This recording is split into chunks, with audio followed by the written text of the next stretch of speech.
It's really always the same. You go back throughout all of history, the Roman Empire, the Soviet Union, Hitler during the Nazism was always saying that it's going to create the utopia for the average person, when in fact, history always shows that it does exactly the opposite. Conquest and empire is as old as civilization. Babylon, Egypt and Greece. They all built empires in an attempt to rule the world. The Roman system at its peak dominated the known world. Complex governmental systems were developed to control diverse populations. During the period between the 15th and 19th century, new empires emerged and again waged war for supremacy.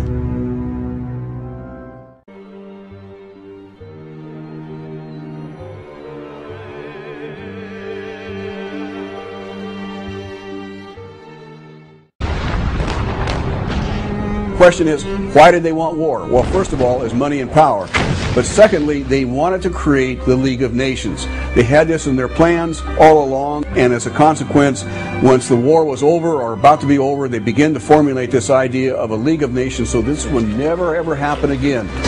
Hundreds of years of practice made the British experts at hiding their empire behind puppet governments and councils.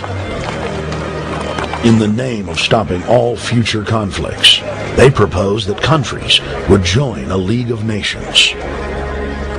Their true intention was for the League to serve as a framework for world government.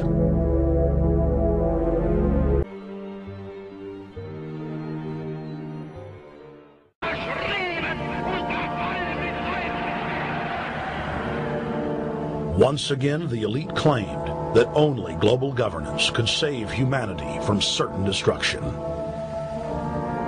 And this time, the elite would succeed in setting up their world body.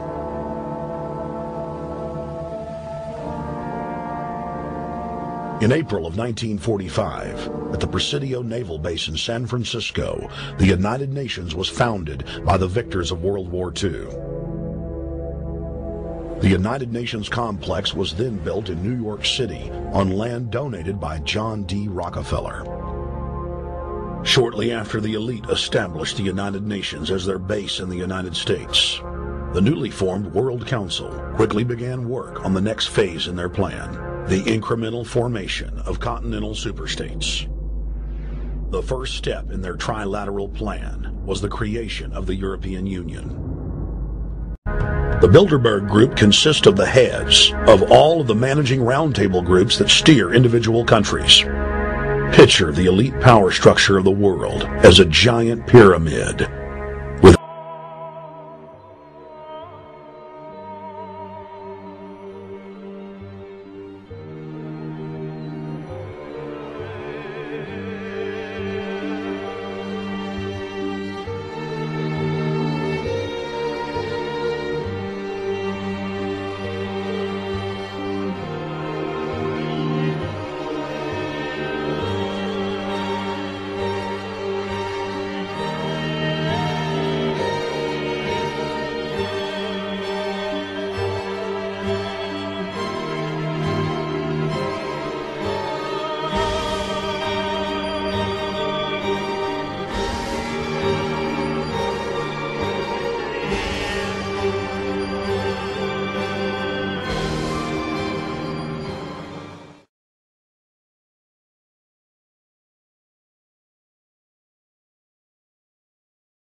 Seguimos. El 25 de marzo de 1957 se creaba por medio de la firma del llamado Tratado de Roma, así ese era el nombre, la Comunidad Económica Europea o CEE, también conocida como Mercado Común.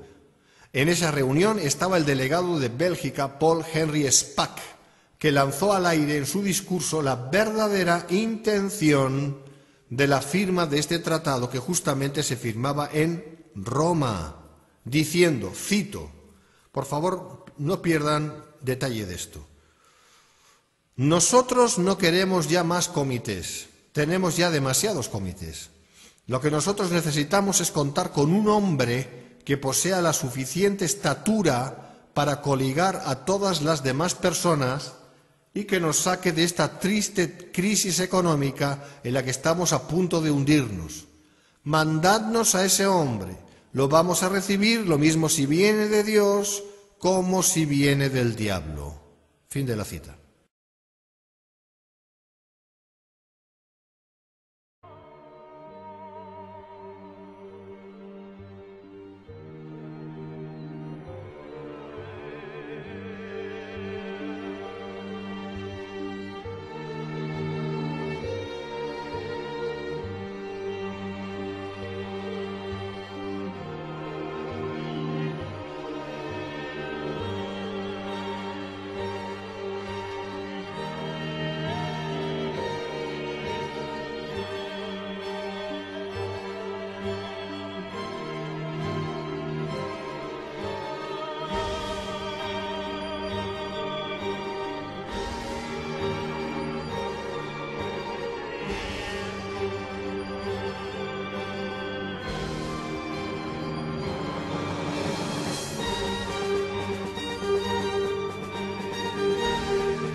It is also fascinating that the European Union issued a poster which was posted all over Europe where they had the Tower of Babel under construction. You see that? This was posted all over Europe and the stars were upside down representing the goat of Mendes. This is Satanism. This is the new Tower of Babel. And the high French politicians said, we are building a new Babel, which they emphasized with this poster, and this time we will succeed. The new parliament of the European community is built like the Tower of Babel. In fact, it has a plaque on the inside or a poster which says precisely this. And it has this scaffolding to give the appearance that it is under construction. This is rather arrogant.